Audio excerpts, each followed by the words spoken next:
welcome you all to Intellify. And Nelson Mandela has rightly quoted that success comes to those who dare to dream. And most important, have the courage of not giving up. And today, in this Vartalaap session, we have one such guest who didn't give up and through his determination, hard work, defined of what he is today. So ladies and gentlemen, put your hands together for our very esteemed guest, Mr. Anil Swarup, who is an Indian author and also a retired Indian Administrative Service Officer of Uttar Pradesh cadre. Mr. Swarup, in his 38 years of his career, has served in various capacities and later went on to become the Secretary of Government of India. Let me apprise you, dear audience, he too had become the Secretary in the Coal Ministry. Intellify is really honored to have you, sir, on this particular platform. Welcome you, sir, to the Intellify. Good morning, everyone. So, sir, we have ample of questions to discuss with you, and we would start off with the very basic question, like you have cracked UPSC, one of the toughest examination in this particular country. So what was the schedule like? How did you grind through this entire process? We would love to know that. My preparation for the UPSC began well before the examinations. When I joined my BA, Bachelor of Arts, I had started preparing for the civil services then. And the preparation was not in terms of subjects that I had to finally take because the examination system underwent a change. But I was preparing myself in terms of improving my communication skills, improving general awareness, my general knowledge. This was the effort that started when I was in the university itself. Finally, after having done my post-graduation, I took a sabbatical for some time and then appeared in the examination. I first appeared in 1979 when the Kothari Commission report was implemented. My schedule was very taxing, very tough for the time that I prepared. Finally, waking up very early in the morning at around 5:30. And though I slept early, but through the day, I had worked out a schedule for myself for most of the time I was studying. It was quite interesting to know, sir. Now, the next question which we would like to ask from you is that you have been firefighting crisis after crisis, be it being in a coal industry, education sector, or being an IAS officer. However, you managed to keep calm. And so we would like to know that how do you keep calm in such situations? Because it is the need of the hour for the people to keep calm and then achieve success. So what's your take on that? Well, first of all, crisis more often than not is not of your making. It comes like the present day COVID crisis is not made by any one of us. So the key question is, how do you respond to a situation where you have not contributed to the making of that crisis? And the way forward is to strengthen your own character, your own persona to handle that crisis. And it comes through experience and through your belief in yourself that you will find a way forward. I have always believed that if you don't believe in yourself, you can't make others believe in yourself. So first is to develop a belief in yourself. And to develop that belief, you have to evolve in a manner that you are able to handle such situations. So for example, your capacity to analyze the causes of a crisis. So in case of coal, when I joined as coal secretary, I tried to understand the reasons for that crisis that existed in the coal ministry. Everyone thought it was the scams that were a crisis. I very soon concluded that scams were a consequence of a more inherent crisis that prevailed in the coal sector. The scams were because of the shortage of coal. And I believe that if the shortage of coal could be taken care of, there would be no scams. So my task was to identify the reasons for the shortage of coal and then work towards resolving the reasons. This is one such example. In every crisis, you have to first try and understand that crisis, the causes of that crisis, and your role in managing that crisis. More often than not, we try and blame somebody else for our own problems. But if we try and look inwards, many of the problems have origin in your own existence. Now, You can't do much to others, but you can do a lot to yourself. So you have to develop a character that can handle that crisis. That was really inspirational, sir, to know that we all are responsible for our own lives. Now, the next question that I would like to ask to you is related to the education sector. We all have been living in the Indian society and studying in the Indian education system. So, what, according to you, does the Indian education system lacks, and how can we bring about the change in it? What's your take on that? That's a question that will require a few hours to answer, but I will try and put it across in a few minutes. When I took over as coal secretary before becoming education secretary, I did not know much about that sector, and I asked somebody, "How is this coal sector?" A friend of mine. So instead of answering my question, he asked me a question. He asked me, "Gangs of Asipur dekhi hai kya?" That explained the crisis in the coal sector because it was beset with mafias. When I took over as education secretary, within a month, I understood what was happening there. And someone asked me, "How is this sector?" So I told him, in coal sector, mining was underground and mafias were overground. Unfortunately, in education sector, all the mafias are underground, eating into the essentials of education sector. So mafias beset education sector. What has actually happened is that these mafias control a lot of part of education. And to me, the pivot of education is the teacher. And it is in this context that mafias have a very strong role to play. The teachers, before they actually become teachers, have to undergo a training, a training of a year or two, which is B.Ed and D.El.Ed trainings. Unfortunately, this is actually controlled by mafias. Out of 16,000 colleges that we have for training teachers, 4,000 do not exist at all, but they are capable of giving you a degree. So imagine a teacher with no qualification whatsoever, with a degree, gets into service because there's another mafia that rules the selection of the teachers. I don't know whether you're aware, one of the former chief ministers behind the bars for a racket in selection of teachers. So you have teachers who are not trained, who are teachers who somehow become teachers. What will they teach in the schools? And then when they do become teachers, a large number of them don't go to the school at all. They politic and they don't go to the school. They have, in states like UP and Bihar, they have substitutes of teachers who go there. So a number of issues that afflict education in India. I think some effort is being made to take care of these aspects, but it's not very easy. As my minister used to say, though we have got the children to the school, but we have not been able to impart the quality of education that we should be given. I think the Right to Education Act did not serve the purpose it was supposed to serve, because the focus was not on quality of education. Yes, the infrastructure improved. Yes, we got the children to the school, but probably the quality of education, for the reasons that I mentioned earlier, we are unable to impart that quality of education. And that is the primary problem in school education in India. Okay, so now moving ahead to the next question, which is again related to the education sector of India. Now, recently, as we all know, that we had CBSE board examinations, and some of them achieved really wonderful scores. However, some of them couldn't achieve their desired results, and they became disheartened. So, what would be your advice to those people who didn't achieve their desired results, desired scores? And following it, do you really think that marks really matter and are very important in our lives? So, what's your take on that? We would love to know.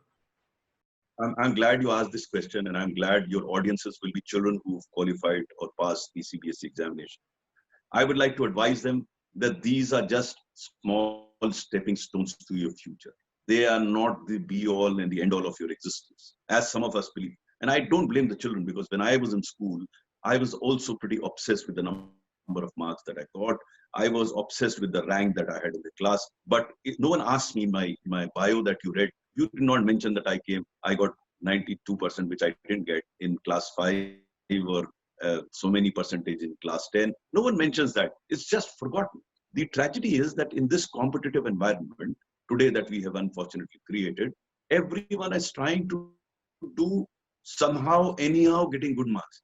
In fact, I have written very extensively on this issue, or the marking system of CBSE. I was fairly dissatisfied with it. In my book, The Ethical Dilemmas of a Civil Servant, I have alluded to this racket that is going on in terms of the spiking of marks. Marks are not a true reflection of the capability, capacity, and the intelligence of a child, unfortunately. And it becomes very true as they go along. Because as you see, I have seen children getting 100 out of 100 in English literature. I say Shakespeare must be turning in his grave. How can a child have 10% marks in literature, which they do have in CBSE and other boards? Very unfortunate way in the marking happens. So my suggestion to all the children is, try your best, do your best. We are in a country where we should believe in karmanyavadikaraste ma phaleshu kadachana. But we are so obsessed with results that we forget the pleasures of the journey that we have to undertake when we reach our destination. And this is not your destination, my dear friend. This is just, as I said, a station in life where sometimes you get good marks, sometimes you don't. It's not the end of the world. Keep trying, enjoy the moments that you're in rather than, either living over what you got or otherwise. What you have to do is, how much did you learn? It's not marks that will matter. Now, it's easy for me to say now, because as I said, I also was afflicted with the same disease when I was in the school. But having a bit of experience later in life, my suggestion to children is just look at the marks, not in terms of the ultimate marks, but in terms of if there is any improvement that you have to do.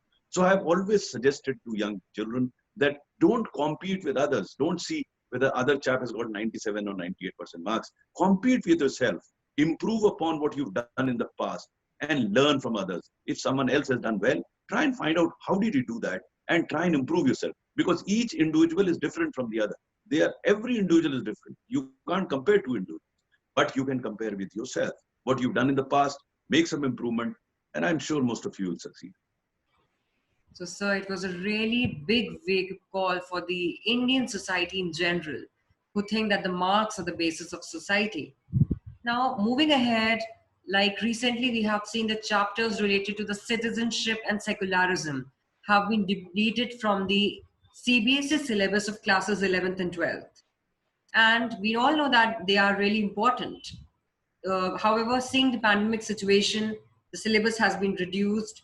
And I would like to know that, do you think that this is justified, and how important are these chapters like secularism, citizenship for the UPSC aspirants? If you could tell something related to that. No, I don't think they're important for children for UPSC aspirants. And secondly, secularism, to my mind, cannot be taught. It has to be imbibed. It has to be understood. If my belief system is not built where we are, then teaching that belief system will not help. So we must understand that the reduction of chapters is as a consequence of a particular crisis that has happened. Some chapter had to be removed, and I'm sure all chapters in the book are important. So I am not very sure whether there is this conscious effort to do away with secularism in the country. I think secularism is the basic part of our constitution. It cannot be done away with. Merely teaching in a class does not make you secular. I'm not against any chapter in this NCERT, or because all chapters are important. But when you have a situation, the government has to take a call. I can assure you, whichever chapter you remove from the book, there will be a problem, because every chapter is important. And my belief is that removal of this chapter is not a permanent one. It is for a year. And once the COVID crisis gets over, I think the chapter will be back. So I don't know why there is so much hue and cry about a chapter being kept there or removed. If someone wants to understand secularism, he doesn't have to really read to understand secularism. It was really nice to know, sir.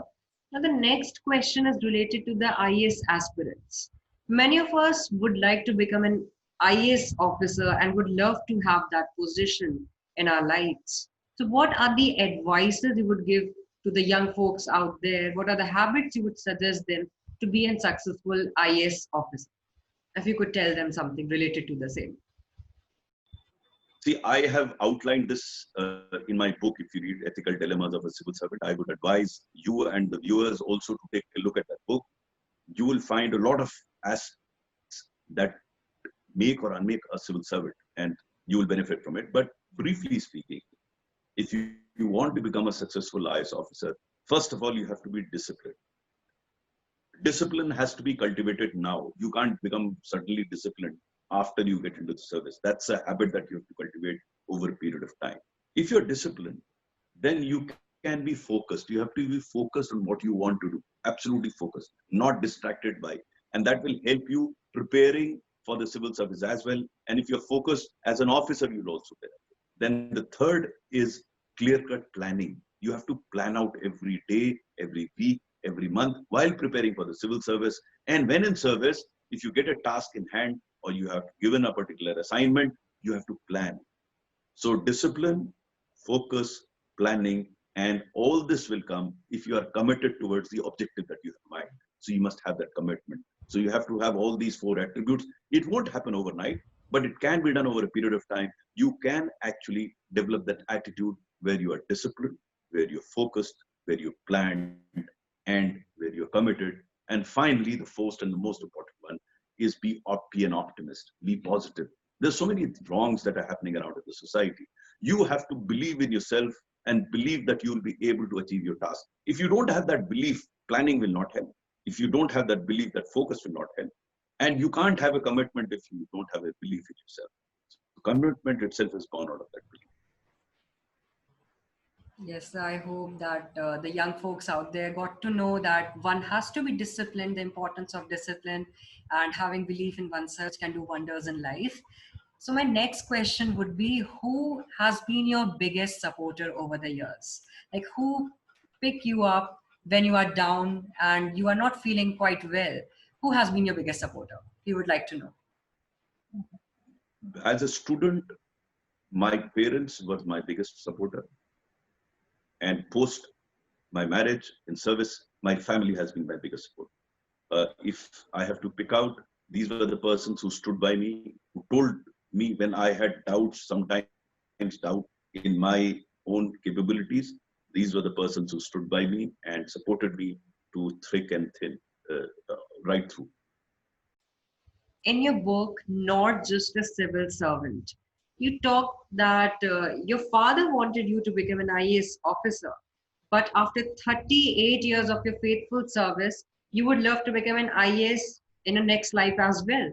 So how has been your experience? Any memorable experiences you would love to share with the audience? Both my books are replete with my personal experiences. I enjoyed every moment of my existence as a civil servant. That is the reason when I hung in my boots after 38 years, if I reflect on what happened during those 38 years, that is how I say that if I were to be born again, I'd like to be an IAS officer. Every moment I enjoyed. There are tens of experiences that I have narrated in both my books, not just a civil servant and ethical dilemmas of a civil servant. If you go through that book, you will come across those experiences that I had, exhilarating experiences. Not necessarily that I succeeded in all the efforts that I made. There were failures also. I've listed those failures. But I enjoyed those failures as well because I've always believed that failures enable you to improve. If you reflect on your failures and mistakes, and I came to believe that every individual sometime or the other fails. There's not any individual on earth who's not made a mistake or has not failed. It's your failures that enable you to improve. No, it's your successes, you enjoy those successes. But it's the failures you make you learn. So I think they are as much a part of your existence. They were a part of my existence. And I enjoyed both success and failure, of course, in a different context. Indeed, true words, sir, that the failures are stepping stone towards someone's success. Now, we all have seen you discuss about your experiences. We have seen you in talks telling about your extensive experiences as an IAS officer in several fields. So, what message you would love to give to our audience? My message to the audience is expect very little from others. If you do that, you will be a happy person. The more you expect from others, the more unhappy you will be. Take whatever comes your way as a bonus. Secondly, I would suggest to them is focus totally on yourself. You can't change anybody else. You can change yourself. I have in my ethical dilemmas of a civil servant, the last couplet that I use is the essence that I would suggest to those here. It is खुदी को कर बुलंद इतना कि हर तकदीर से पहले खुदा बंदे से खुद पूछे बता तेरी रज़ा क्या है. And to the youngsters, those are watching this, I would suggest to them that never lose hope, never give up hope. And there are a few lines that I've written in my second book, also in the first book. They were composed by me when I was down and out to inspire myself. समय रुका नहीं, हम क्यों ठहर गए? अभी तो हम चले भी नहीं, फिर क्यों थक गए। उठो पथिक, मत भ्रमित हो, धूमिल अंधियारे में, श्रेष्ठ वही जो घिरा नहीं हो क्षणिक निराशा में। जागो जगाओ मन मत बहलाओ, एक मसीहा तुम भी बन जाओ। With these questions, we have come to the end of this particular Vartalaap session. And I really, really am thankful to you, sir, for giving us your precious time and attending this particular webinar, taking out time from your schedule. And it was really lovely interacting with you. I personally got to learn a lot from you, and I hope the audience too inculcates your life values, principles, and the other things. Thanks a lot, sir, for giving your precious time. And for the audience, we have more such videos and sessions coming up, so stay tuned. Thanks a lot for watching. Thanks a lot attending this particular Vartalaap series. Thanks a lot. I thank you very much, and I would suggest if you do find time, read Ethical Dilemmas of a Civil Servant. You'll get to know more about me, about what needs to be done, what can be done. Thank you very much. Okay, sir. Thank you, sir. Surely. Thank you.